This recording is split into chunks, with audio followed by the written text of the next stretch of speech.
Nah, keputusannya ada di warga Jakarta ini untuk memilih Mas Pram dan Bang Rano Karno, Bang Dul ini. Pilih sembako atau pemimpin yang mau mendengar suara rakyat.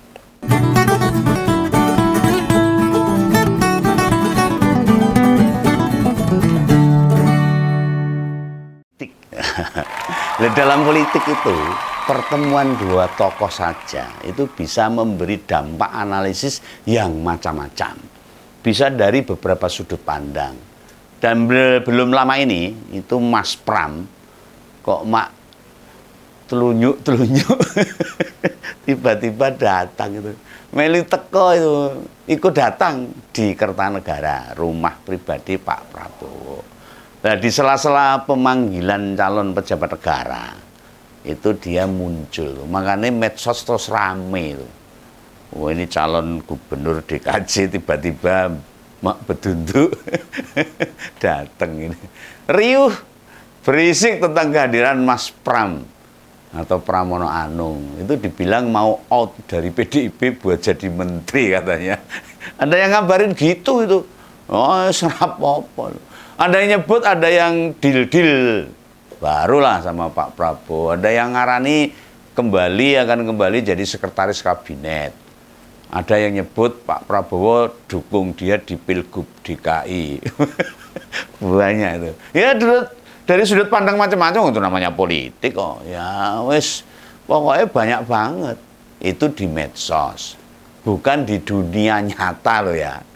Kalau mau komentar ya mbok ben kayak di wedangan ini pating celebung itu biasa itu. Biasa itu. Namanya juga gak bayar, ngomong orang bayar. Yang penting tidak memfitnah aja lah. Orang dihukum beri komentar. Makanya orang pada mengait-ngaitkan peristiwa ini dengan kondisi politik ke depan. Nah, Nurut Begawan ini, siapapun bebas menilai.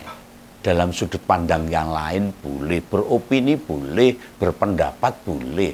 Penting jangan nuduh ya, memfitnah, menghasut, apalagi menghina, jangan. Ini sudah ada penegasan dari calon gubernur Jakarta ini. Jika Mas Pramono Anung itu, dia tidak akan bergabung di pemerintahan mendatang. Loh, dia itu PDIP tulen. Tetap konsisten, tegak lurus. Mbak Mega mau gabung ya dia harus. Orang kaya ngae. Mencolot dewi. Orang dadi menteri atau wakil menteri, ndak. Itu sudah tegas dikatakan oleh Mas Pramono. Itu Mas Pram sendiri yang menjelaskan. Ini buat membantah beberapa analisis, dugaan, kecurigaan. Ojo-ojo ya. Ojo mikir rono lah. Tapi bisa juga ya. Penolakannya itu ditujukan pada Pak Prabowo juga. Yang beneran masih pengen loh ngajak masuk ke kabinet. Karena apapun, Mas Pramono Anung ini 10 tahun, kurang sedikit, dia tahu dapurnya negara ini. Wah, dia kan sekretaris kabinet yang tahu persis seluk-beluk Indonesia. Maka dia di luar kepala dalam pemerintahan selama Jokowi memimpin.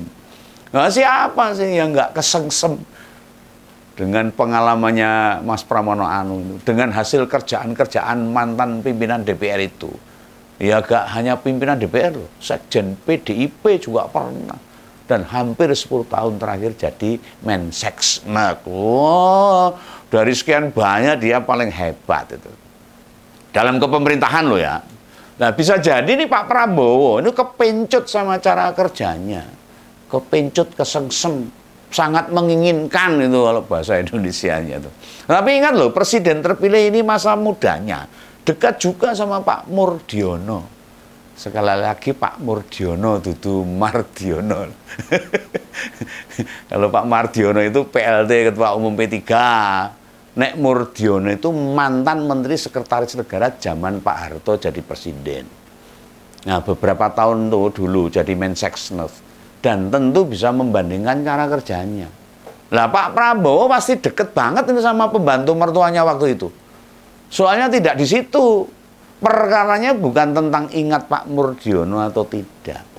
bukan pula mengenai Pak Prabowo yang pengen ngangkat menteri. Nah, Mas Pram itu sudah menyatakan akan berjuang memenangkan pemilihan gubernur DKI. Kita ini rakyat kecil ini, masyarakat biasa ini, dudu sopo-sopo, mesti mencontoh ini. Yang beginian tuh kita contoh. Dia punya konsistensi seorang pemimpin, ora pelin-pelan.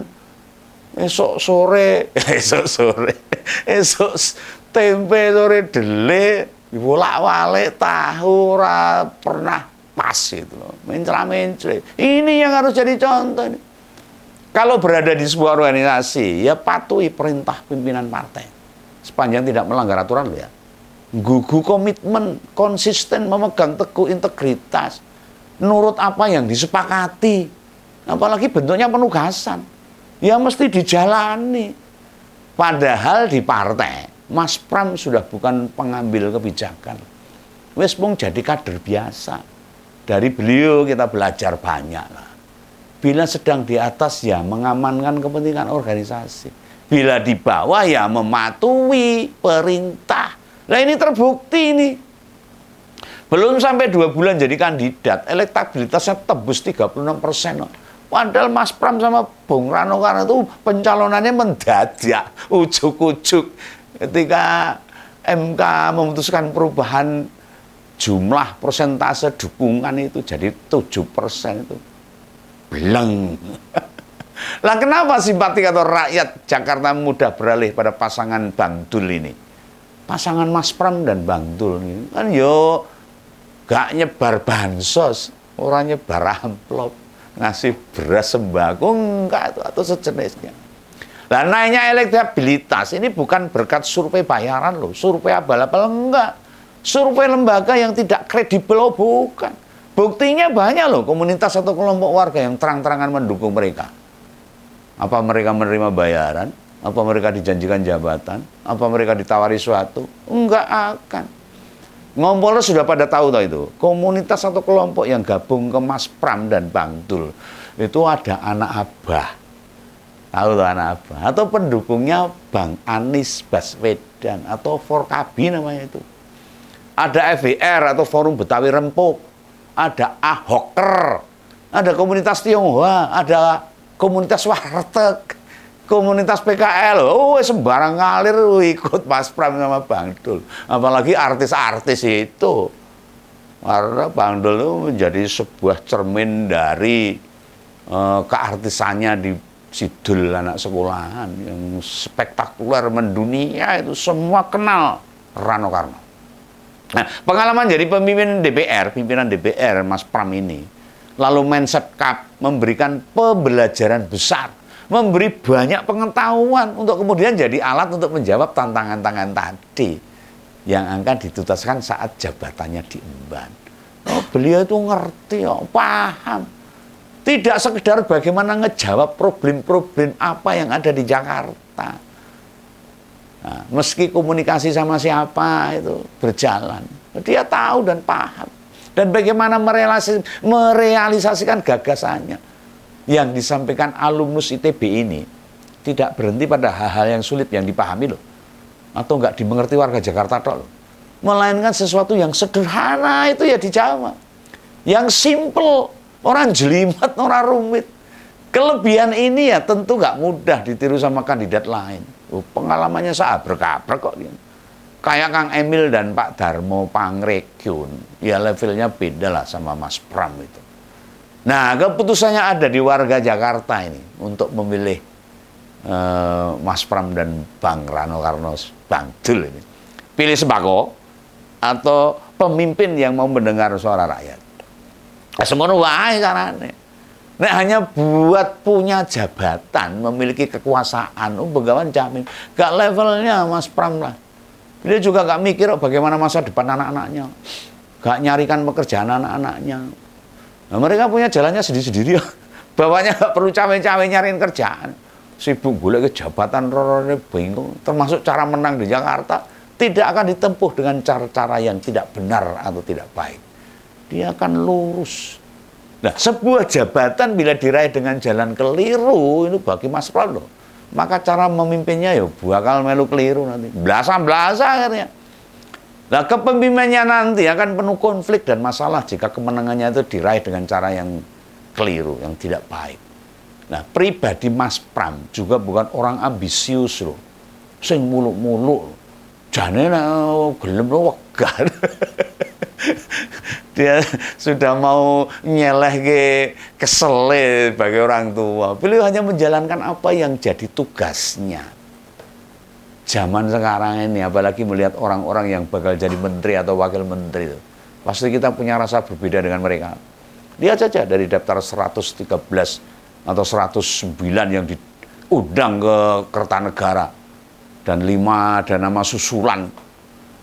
Oh, yang ikut retret itu. Retretnya mayoritas kan saat Pilpres pendukung Pak Prabowo.